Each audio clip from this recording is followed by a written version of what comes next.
Salut à tous, bienvenue sur cette page, votre espace dédié à l'enseignement et à la résolution des exercices.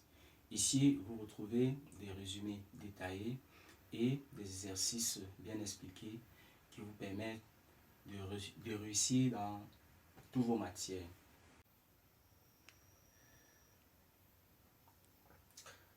Nous allons donc introduire avec la première leçon sur les mesures et incertitudes. L'incertitude de mesure, c'est un paramètre associé au résultat du mesurage qui caractérise la dispersion des valeurs qui pourraient être attribuées à une grandeur mesurée. Alors, nous allons découvrir les différents types d'incertitudes. Nous avons déjà en premier lieu l'incertitude absolue. L'incertitude absolue.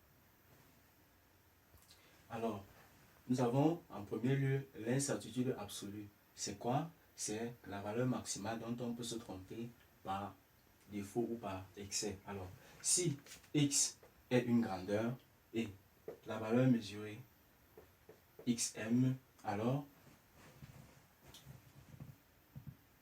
l'incertitude absolue ici c'est delta x égale à x mesuré moins la valeur vraie.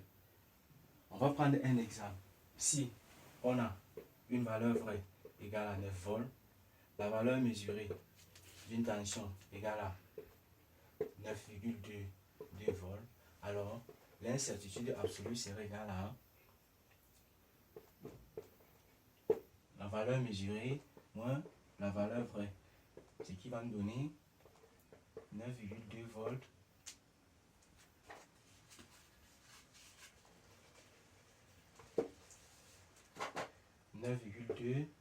moins 9, ce qui nous donne 0,2 volts. Donc l'incertitude absolue serait égale à 0,2 volts. Alors ici, on va donc écrire le résultat sur cette forme. X égale à 9,2 plus ou moins 0,2 volts. Après l'incertitude absolue, nous avons l'incertitude relative. L'incertitude relative. Bien, en deuxième lieu, nous avons l'incertitude relative. Notez, généralement IR, c'est l'incertitude absolue, c'est le rapport de l'incertitude absolue sur la valeur mesurée. Alors, si on a delta x égale à 0,2 volts, par exemple, et la valeur mesurée, on a 9,2 volts. Alors, l'incertitude relative, dans notre cas, c'est égal à 0,2 sur 9,2. Généralement, l'incertitude relative s'exprime aussi en pourcentage. Après donc l'incertitude relative, nous aurons l'incertitude type. En premier lieu, nous aurons l'incertitude de type A, qui est une incertitude liée à une série de mesures. On utilise cette incertitude lorsqu'on effectue plusieurs mesures sur une grandeur. Donc, pour déterminer l'incertitude de type A, il y a des étapes qu'on doit suivre.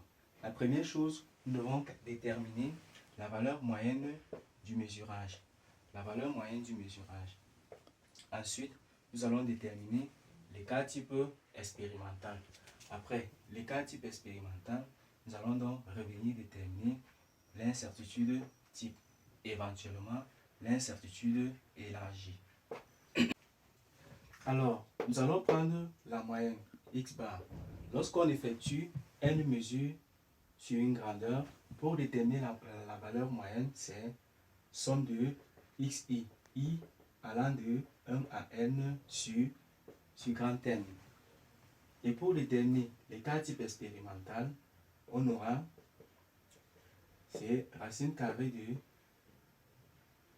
somme de x, i moins x bar, le tout au carré sur n-1. Voilà comment on va procéder pour déterminer l'incertitude, les cas type expérimental. Ensuite, on va aller déterminer l'incertitude type. L'incertitude type X serait donc égal à le rapport de les cas type expérimental sur racine de n. Après cela, nous allons déterminer l'incertitude élargie delta U de x qui est égal à k multiplié par l'incertitude type. K ici est le coefficient de confiance. Alors, cette valeur, on aura, pour faciliter les calculs, vous allez prendre k égale à 1 pour un niveau de confiance de 68%, k égale à 2 pour un niveau de confiance de 95% et k égale à 3 pour un niveau de confiance de 99%. Alors, si vous avez retenu ceci, on va procéder à la résolution d'un petit exercice qui va vous permettre d'assimiler tout ce que nous venons de démontrer tout à l'heure. Bien, nous avons ici un exemple, un groupe d'élèves qui effectue une mesure sur un résistor et trouve des valeurs différentes. Alors, la première question ici est de déterminer le nombre de mesurages. Le nombre de mesurages. Ici, nous avons combien de mesurages? Il suffit juste de compter là. 1, 2, 3, 4, 5, 6, 7, 8, 9, 10. On a n égale à 10. On a 10 mesurages. La deuxième chose ici, il faut déterminer la moyenne. La moyenne, on aura x bar, c'est égal à somme de i égale à allant de 1 à 10 de xi, le tout sur n. Ça nous donne quoi? On va donc sommer toute cette valeur. 10,60, 10,57, 10,58, 10,59, 10,61, 10,58, 10,60, 10,56 plus, on va donc sommer toute cette valeur divisé par le nombre de mesures qui est 10. On va donc trouver une valeur moyenne de 10,59 ohms. Donc, à la maison, essayez de vérifier ce résultat. Une fois qu'on a déterminé la valeur moyenne, nous allons donc déterminer les cas type expérimental. Les cas type expérimental, c'est la racine carrée de la somme de x de i moins la moyenne, le tout au carré sur n moins 1. Alors, i varie de 1 à 10. Donc, comment nous allons procéder? On prend la somme de x, i, 10,60 moins x bar, 10,59, le tout au carré, plus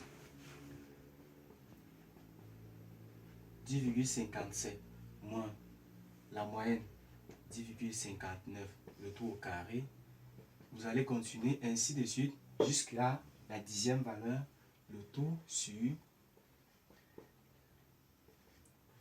n-1, c'est-à-dire 10-1, qui nous donne 9. Vous allez trouver les cas type expérimental ici. Si vous effectuez bien vos calculs, 0,019. Une fois les cas type expérimental déterminés, qu'est-ce qu'il faut faire? La troisième chose, c'est de déterminer l'incertitude type. Alors, une fois la moyenne déterminée, les cas type expérimental déterminés, nous allons donc passer à l'expression à la détermination de l'incertitude type. Alors, l'incertitude type, c'est les cas type expérimental sur racine de n. Ce qui va nous donner, on a 0,019 sur racine de 10.